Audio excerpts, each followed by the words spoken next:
जन्म के पहले भी नहीं थे तब तो कोई तकलीफ नहीं थी, मौत के बाद फिर नहीं हो जाएंगे तो तकलीफ क्या है?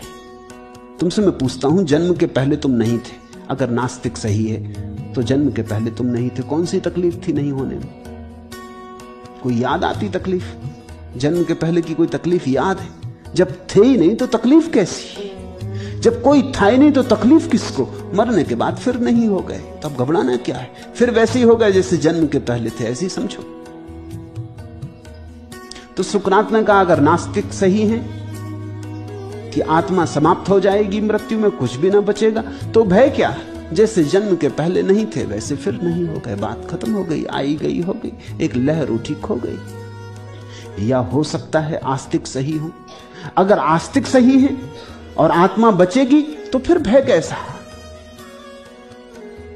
शरीर ही गया, हम तो बचे ही रहे, हम तो शरीर थे ही नहीं।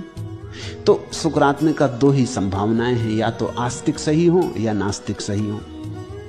और सुकरात बड़ा हिम्मत का आदमी, वो ये भी नहीं कहता कि मैं मानता हूं इसमें कौन सही है, वो कहता मुझे कुछ पता नहीं, मगर भय कैसा? दो में से कोई एक ही ठीक हो सकता है, दोनों हालत में भय व्यर्थ है। तो अगर शरीर का जाने का भय लगता है तो क्या डर है? शरीर तो जाएगा। एक फकीर के